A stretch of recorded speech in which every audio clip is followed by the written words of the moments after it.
श्री राम जय जय राम, श्री राम जय जय राम, श्री राम जय जय राम, श्री राम जय जय राम, श्री राम जय जय राम, श्री राम जय जय राम, श्री राम जय जय राम, श्री राम जय जय राम, श्री राम जय जय राम, श्री राम जय जय राम, श्री राम जय जय राम, श्री राम जय जय राम, श्री राम जय जय राम,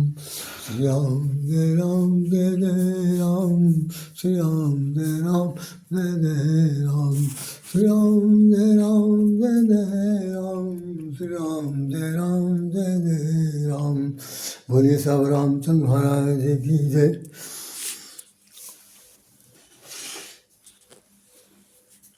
आज जय श्री राम। आज जिस विषय पर मुझे बोलना था उसका समझिए कि आज भाई जी किन्हीं कारणवश वो दोस्ता समसामयिक नहीं बन पाई, तो मैं उसकी संक्षिप्त व्याख्या और भूमिका के तौर पर कह दे रहा हूँ। हम इतना सब लोगों को ध्यान में रखना चाहिए और रख लें अभी से। जो लोग नहीं समझ पाए हैं फिर से समझ लें, और समझना बहुत ज़रूरी है, क्योंकि आने वाली परिस्थितियाँ जो हैं वो बिल्कुल चुनौतीपूर्ण हैं। और वो जैसे सर फुफकारता है, फुफकार रही हैं, और ऐसी स्थिति आ सकती है कि घने घनघोर बादल, विपदा के बादल, वो हमारे आप के ऊपर कभी गरज बरस सकते हैं। ये मैंने बहुत ही भूमिका के रूप में 2 शब्द कह के समझा दिया। अब सच्चाई ये है कि हमारे सनातन धर्म की एक बड़ी खास बात, विशेषता जो है, जिस पर हमने कई बार बोला, अभी बोलूँगा, बहुत बार बोलूँगा, लेकिन सिर्फ से है सनातन सिर्फ उसी को कहते हैं कि सत्य के पथ पर चलने वाला, सत्य के पथ पर चलने वाला, तन मन धन, सत्य में सना हुआ, सत्य के रस में बिल्कुल भिगोया हुआ, सराबोर, सत्य के पथ पर चलने वाला, सत्य के रस में भिगोया हुआ, तन और मन धन, इन तीनों की जो संप्रति है वही सनातन है। भाषा के ऊपर मत जाइए, जो सांप्रदायिक भावना रखने वाले लोग हैं उन पर मत जाइए, वो क्या कह रहे हैं। हम लोगों को सिर्फ एक यही बात बताई गई है वेद और पुराण के पुराणों में, कि भाई सनातन उसे कहते हैं जो अतीत है, और अतीत से हमारा धर्म वर्तमान में आ गया है और वर्तमान से भविष्य तक जाएगा। भगवान ने गीता में 4 अध्याय के अंदर कहा है कि ये जो सनातन धर्म है, ये हमने सबसे पहले जब संसार सृष्टि बनी थी तो हमने उनको सूर्य को सुनाया था, गुप्त ज्ञान दिया था, जो गीता ज्ञान का रूप है, और उसी ज्ञान को फिर वो अपने पुत्र को दिया था। उसके बाद तीसरी उनकी जो पीढ़ी आई, वहीं से उसका विलुप्तिकरण हो गया। बाद में अब जो 2, 3, 4 युग बीत गए, अब जो द्वापर आया हुआ, इसमें हम तुमको अपना मुख्य पात्र मानकर ये कथा सुना रहे हैं।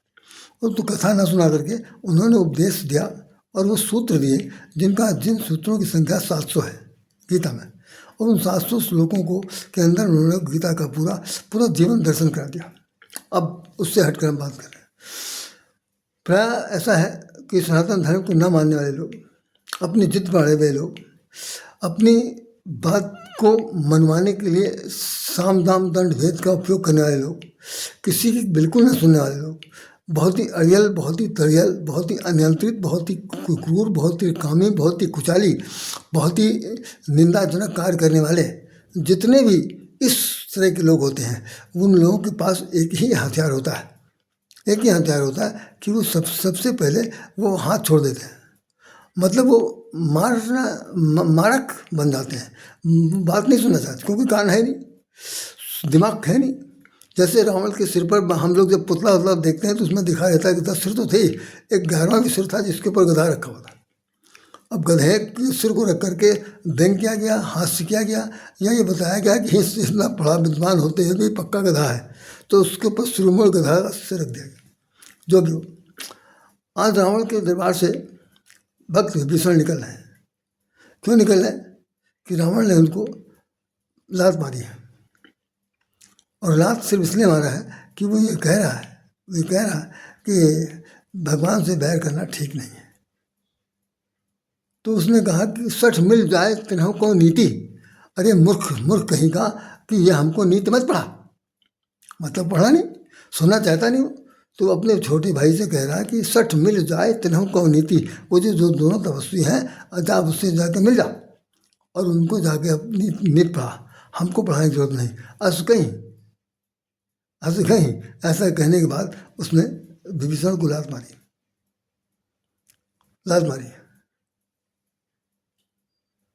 अस कहीं कीने से चरण प्रहारा, अस कहीं कीने से चरण प्रहारा। तो जब वो उसने कहा कि अस कहीं कीने से चरण प्रहारा, ऐसा कहने के बाद जब उसने रावण ने विभीषण को लात मार दी भरी सभा में, तो वो निंदा की स्थिति में आ गया। वैसे ये बहुत ही गूढ़ अर्थी चैप्टर भी है और प्रसंग भी है। मैं इसको उस दिशा की तरफ नहीं ले जा रहा हूँ, नहीं समय बहुत ज़्यादा ख़राब हो जाएगा। हम बहुत थोड़े में संक्षेप में बताना चाहते हैं, क्योंकि मुझे कल इस पर मुख्य बात कहनी है। तो आप बिल्कुल बहुत गौर से समझ लीजिए, जो हमारे आपके जीवन के लिए बहुत ही अनिवार्य रूप से कहा जा रहा है। तो जब लात मारी तो तुम पितृ सरिस, बताइए, ये सनातन धर्म है। लंका के अंदर भी सनातन धर्म को मानने वाले लोग हैं। उनमें से एक विभीषण है और दूसरी त्रिजटा, तीसरी रावण की धर्म पत्नी है जिसका नाम है मंदोदरी। 3 तो यही खास तौर से निकला है। चौथा उसके अंदर सनातन धर्म के मानने वालों में वो भी है, उसका छोटा भाई कुंभकर्ण। 4 लोगों की तो हमने पूरी गिनती आपको बता दिया कि ये लोग हैं, तो मंदोदरी, कुंभकर्ण, विभीषण और त्रिजटा। ये 4 लोगों को सनातन धर्म के बारे में बहुत भली बात ज्ञात है। और इन चारों के बावजूद भी ऐसा नहीं है कि रावण को पता नहीं है। रावण भी अच्छा खासा सनातनी धर्म को जानने वाला है, लेकिन चूंकि वो अब जिस जिद पर अड़ा हुआ है, उसके अंदर वो अपने छोटे भाई को मारता है। तो कह रहा, तुम पितु सरिस भले ही मुझे मारा, तुम पितु सरिस भले ही मुहि मारा, राम बजे हित नाथ तुम्हारा। वो विभीषण ने कहा, यद्यपि आप मेरे बड़े भाई हैं, पिता के समान हैं। देखिए सनातन ही कहता, यद्यपि आप बड़े भाई हैं, बड़े भाई को उसने क्या कहा, पिता के समान है। आज कलयुग में होता तो क्या कहता, भाई हो तो भाई हो, तुमने मुझे मारा हम तुमको मारेंगे, नहीं तो जेल के हवा खाओ। तो चलो अभी मुकदमा दायर करते हैं और दोनों आदमी लड़ाई लड़ेंगे जीवन भर, भाई लड़ मरेंगे। लेकिन यहाँ ऐसा नहीं है। वो उसके पैर पकड़ लिया रावण के और कह रहा कि तुम पितु सरिस भले ही मैं मारा, आप बड़े भाई हैं और बड़े भाई हैं पिता के समान हैं, भले ही मैं मारा, हमें कोई इतराज़ नहीं है। लेकिन मैं मार खाने के बाद भी जाते जाते आपसे एक बात कह के जा रहा हूँ कि राम भजे हितनाथ तुम्हारा। भगवान का भजन करोगे, राम को भजोगे, भगवान छोड़ो हटाओ, राम को भजन किए बिना कुछ लाभ तुम्हारा नहीं होगा। राम भजे हित ना तुम्हारा हित होगा और दूसरा कोई संसार में हित नहीं कर सकता। इसके बाद जो उसने दोहा कहा है, उस दोहे को गौर सुनिए। राम सत्य संकल्प शिव, राम सत्य संकल्प शिव, सभा काल बस तोरी। राम क्या है, राम सत्य संकल्प है। राम ही सत्य है और सत्य के बाद दूसरा कोई सत्य है नहीं संसार में। तो मैं उसकी संकल्प लेता हूँ, मैं उनको साक्षी मानता हूँ, मैं उनके प्रति प्रतिज्ञाबद्ध हूँ और कह रहा हूँ कि राम सत्य संकल्प शिव, सभा काल बस तोरी। और तुम्हारा जो ये सभा है, पूरी जो सभा लगी है, जिनके बीच में तुमने मेरा बेइज्जती की, मुझे मारा है, मेरा अपमान किया, अनादर किया, निंदा किया, जो भी किया, ये सब के सब तुम्हारे साथ काल के बसीभूत हो चुके हैं।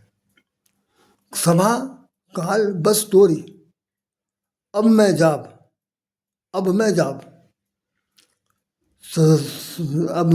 सहित,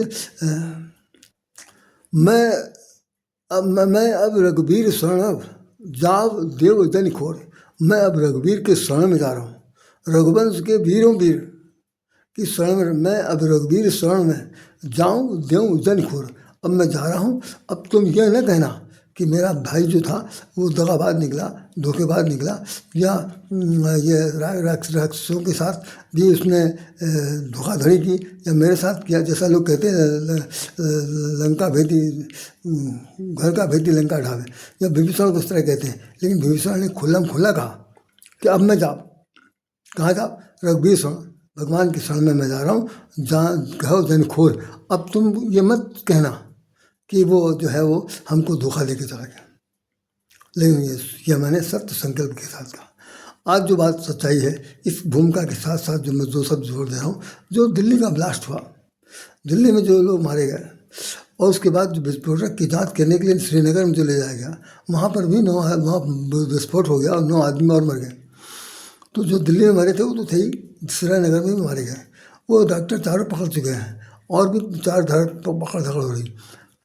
तो मेन मुख्य बात जो है, ये उन लोगों के लिए संदेश देने के लिए है कि भाई आप, जैसे होता है कि बकरी की माँ कब तक खैर मनाएगी। किसी भी चीज़ की सीमा होती है, और उस सीमा का उल्लंघन करने के निश्चित बात, या तो आप खाई में गिरेंगे, या फिर कहीं ना कहीं पर त्रिशंकु की तरह लटके रह जाएंगे।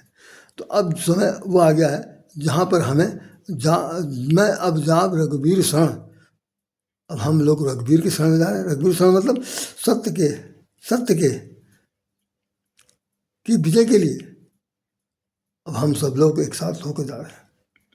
अब ये कहने की जरूरत नहीं है कि भाई यहाँ पर युद्ध होने जा रहा है, कुछ होने जा रहा है। सबको समझना पड़ेगा, कायदे समझना पड़ेगा, और अगर नहीं समझेंगे तो निश्चित रूप से हमारी आपकी तो जो कुछ होगी दशा दुर्दशा वो तो होगा ही, लेकिन आपकी जो पीढ़ियाँ हैं, नन्हे नौनिहाल हैं, उनकी बड़ी दुर्दशा हो जाएगी। तो पीढ़ी को बचाना है, सनातन धर्म को बचाना है, सनातन का अर्थ समझाना है, सनातन का पताका फहराना है, रघुवीर की शरण में जाना है, आतताइयों के मंसूबों को खास तौर से उनके ही जबान से उनकी भावनाओं पर एक प्रकार का आघात करना है। इन सारी सी बातों के लिए एक ही बात होनी चाहिए, हमारे आपके बीच एकता, और एकता बनी नहीं चाहिए। जैसे आप देखिए, हनुमान जी जिस वक्त लंका से चलने लगे, जानते हैं आप उन्होंने क्या किया? अभी मतलब उन्होंने कहा गर्भ समय चलत महाधुनि गर्जस भारी, चलत महाधुनि गर्जस। जिस वक्त हनुमान जी ने चले तो जब वहाँ से समुद्र से पार होकर के लंका मारे थे, तब भी उन्होंने गर्जना की थी, और अब यहाँ से वापस जा रहे हैं तो भी गर्जना कर रहे हैं। चलत महाधुनि गर्जस भाई गर्भ समय निस्तर नारी। तो जितनी गर्भिणी राक्षसी स्त्रियाँ थीं उन सब के गर्भपात हो गए उस आवाज़ को सुन करके, कि उतनी सब की होने की औरतें जो है भयभीत धर्मिक है और उनका गर्भपात हो गया। गर्भ समय निस्तर नारी, निस्त्रों की नारियों का गर्भपात हो गया। हनुमान जी जब लौट कर आए और भगवान राम से उनकी बातचीत हुई तो उन्होंने पूछा कि भाई क्या वहाँ से लौटते समय आपने क्या किया? तो इतनी बड़ी गर्जना की हमने सुना। कहना हाँ, क्यों? तो बताते हैं कि मैंने कहा कि भाई ये तो लोग मारे जाएंगे, कम से कम जो इनकी आने वाली पीढ़ी है उसको भी समाप्त कर देना चाहिए। हम यहाँ का बीजारोपण ही खत्म कर दे रहे हैं। इसलिए मैंने घोषणा की थी कि अब यहाँ पर राम का जो सत्य है, जो राम का जो मार्गदर्शन है, जो राम के चारित्रिक चित्रण है, अब उसकी स्थापना यहाँ पर होगी। इसलिए मैंने वहाँ पर आवाज़ की। तो हम लोग जिस वक्त अब जब कदम उठाने हैं, कदम उठाना ही पड़ेगा यदि, तो निश्चित रूप से हमें फिर वही हमने जो आपको बताया था कि जब ज्वालामुखी फटेगा तो न केवल सच्चाई बुराई सबको नष्ट हो जाएगा। ये जो चंद जो फिदाइन हमले हुए हैं, इनका जो रूप है, इस पर मैं कल चर्चा करूँगा। अभी आज की तारीख में सिर्फ इतना ही है कि हमें सिर्फ ये करना है कि राम सत्य संकल्प सु सभा काल बस्तोर, मैं रघुवीर शरणब जाऊँ देव जन खोर। अब मैं जा रहा हूँ। अब खोर मैंने शिकायत मत करना, हमारे पीठ पीछे ये मत कहना कि मेरा भाई भाग गया, धोखा दे के भाग गया, या भेदिया भाग गया। मैं कहीं नहीं गया, मैं कहीं नहीं गया, डंके की चोट पे कह के जा रहा हूँ। जिन लोगों ने ये मुहावरा निकाला था कि घर का भीतर लंका धावे, उनके ऊपर एक बहुत बड़ा तमाचा है। रामचरितमानस का ये उदाहरण बताता है कि मैं रघुवीर शरणब जाऊँ द्यों जन खोर। अब देने की कोई शिकवा शिकायत करने की जरूरत नहीं है, और रावण ने उसको सहर्ष जाने दिया। इसके पीछे बहुत बड़ी राजनीति है। अब मैं संक्षेप में तो क्या कहूँ, एक लाइन बता देता हूँ कि रावण स्वयं चाहता था, अब आपको ये आंतरिक बात बता दिया। रावण स्वयं चाहता था, वो चाहता था कि जितने भी राक्षस हैं ये सब भोगी हैं, सब भोगी हैं, सब कामी हैं, कुचाली हैं, तामसी हैं, कुटिल हैं, काम सब कुछ हैं। इन ससुरों को राम के हाथों से मरना जरूरी है, इसलिए मैं ये सब पंगा ले रहा हूँ राम से। और ये बेचारा जो है वो राम का भक्त है, तो राम के पास ही जाए। और ऐसे जाएगा नहीं, ऐसे जाएगा नहीं, क्योंकि इसको भ्रातृत्व प्रेम है, भाई से मोहब्बत करता है, भाईचारे के साथ यह अभी तक जिंदगी काट रहा है। तो कम से कम जब तक इसको बेइज्जती नहीं करेंगे। होता ही है कि अगर आप कभी कभी किसी अपने संतान को, अपने चाहने वाले को, अपने रक्त संबंधी को, किसी को भी या इष्ट मित्र दोस्त को भरी सभा में या सबके सामने या कह लिए कि वही क्लास के अंदर किसी लड़के को कोई मास्टर जलील कर दे, तो आदमी जो है वो बुरा क्रूर हो जाता है। और वो अपमान का बदला लेने के बाद वो वही कहता है कि भाई अगर आपको कुछ कहने था, आपको मुझसे शिकायत थी, तो किनारे अगल बगल कह देते, अलग बुलाग कह देते। लेकिन आपने बीच सड़क पर, घर के अंदर सबके सामने या क्लास के अंदर सबके सामने या जनसभा के सामने हमें बेइज्जती किया, तो बर्दाश्त नहीं। तो रावण ने सिर्फ जानबूझ करके उसको बेइज्जत किया था कि कम से कम ये इतना ही सुन करके अगर ये चला जाता तो कम से कम एक तो राक्षस बचेगा, जो राम की संस्कृति की, राम की जो है ना रक्त, ये तो इसके पास तो रक्त संस्कृति है, राम के पास जो है वो दिव्य संस्कृति। तो संस्कृति का प्रतिपादन करने के लिए ये हमारा एक प्रकार का स्तंभ बनेगा, एक अगुवाई करने वाला बहुत बड़ा बनेगा। तभी उसने उसको, ये उसके कल्याण के लिए ऐसा किया। लेकिन लोग जितना कुछ कहते हैं वो सब मन गढ़ंत है। किसी संत ने, किसी महात्मा ने, किसी मंच के पर बोलने वाले वक्ताओं ने कभी कुछ नहीं कहा, जो मैंने बता दिया आपको। उसने जानबूझकर उसको इस तरह से जलील किया था कि ताकि वो अपनी निंदा, अपनी इंसल्ट समझकर, अपनी बेइज्जती समझकर वो यहाँ से चला जाए। नहीं तो कहीं ऐसा ना हो जाए भूल चूक में राम का वाण इसके ऊपर भी लग जाए।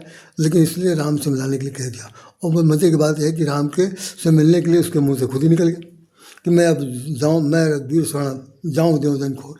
तो ये सच्चाई है कि जो सत्य की विजय जहाँ पर होगी, सत्य का पक्षधर जितने लोग होंगे उनकी ही विजय होगी। और जो असत्य के पथ पर चल रहे हैं वो चाहे कितनी कूटनीति कर लें, चाहे ईंड़ी से चोटी तक रगड़ मारे, होगा वही जो फिर पारब्रह्म परमेश्वर ईश्वर चाहता है। आपके कहने सुनने से कुछ भी नहीं होने वाला, और न कभी हुआ है न होगा। तो भाई मेरी बात को अन्यथा न लें, समझने की कोशिश करें। और मैं सिर्फ इतना बताना चाहता हूँ कि जो राम के सहारे हैं, जो उस भगवान के सहारे, जिनका कोई नहीं उनका राम, जो राम भरोसे एक बल, एक आस विश्वास, एक राम भरोसे राम बल, एक आस विश्वास। चातक तुलसीदास ही कहे, एक घनश्याम है चातक तुलसीदास। गोस्वामी जी ने दोहावली में लिखा है कि जो राम के भरोसे हैं वो चातक पक्षी जैसे हैं, उनको साती नक्षत्र की बूंद का पानी अर्थात उनकी चरणारविंद से अमृत टपकेगा, वो मुझे मिलेगा।